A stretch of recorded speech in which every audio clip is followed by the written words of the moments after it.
দিন, কারণ আজ আমি গঙ্গা পার করে চলে এসেছি মায়াপুর ইসকন মন্দিরে।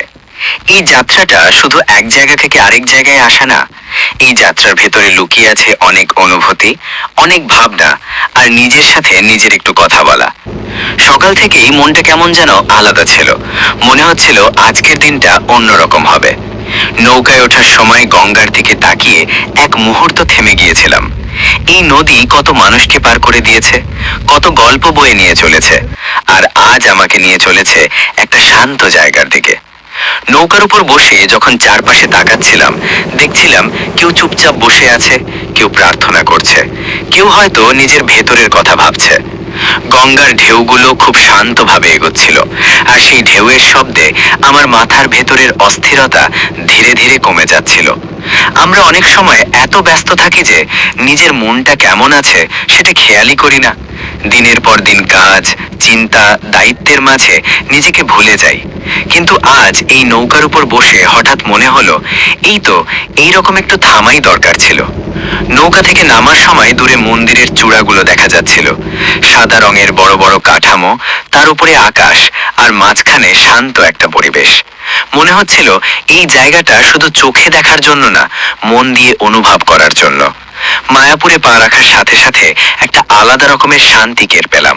চারপাশে সবুজ গাছপালা, খোলা জায়গা, আর মানুষের মুখে একটা অন্য রকমের হাসি।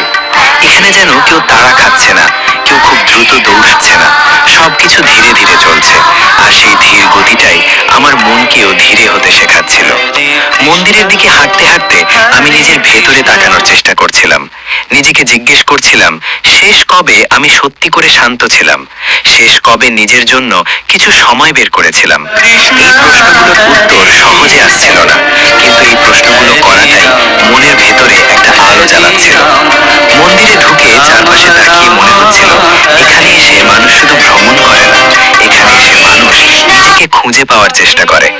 প্রার্থনার শব্দ, ঘন্টার আওয়াজ, আর চারপাশের নীরবতা সব মিলিয়ে একটা আলাদা অনুভূতি তৈরি করছিল। আমি সেখানে দাঁড়িয়ে চুপচাপ কয়েক মুহূর্ত কাটালাম। কোনো কিছু চাইনি, কোনো বড় আশা করিনি, শুধু মনে মনে বললাম, যেটুকু শান্তি এখন পাচ্ছি, এই শান্তিটুকু যেন ফিরে গিয়ে জীবনের ব্যস্ততার মাঝেও মনে রাখতে পারি। আমরা অনেক সময় ভাবি শান্তি বুঝি খুব দূরের কিছু, কিন্তু আসলে শান্তি হয়তো আমাদের ভেতরেই থাকে, শুধু আমরা সেটাকে খুঁজে নেওয়ার সময় দিই না। এই মায়াপুরে এসে আমি সেটাই একটু বুঝতে পারলাম। গঙ্গাপাড়ের এই যাত্রা আমাকে শুধু একটা জায়গায় আনেনি, আমাকে নিজের ভেতরের একটা জায়গায় নিয়ে এসেছে, যেখানে আমি একটু থামতে পারি, একটু ভাবতে পারি,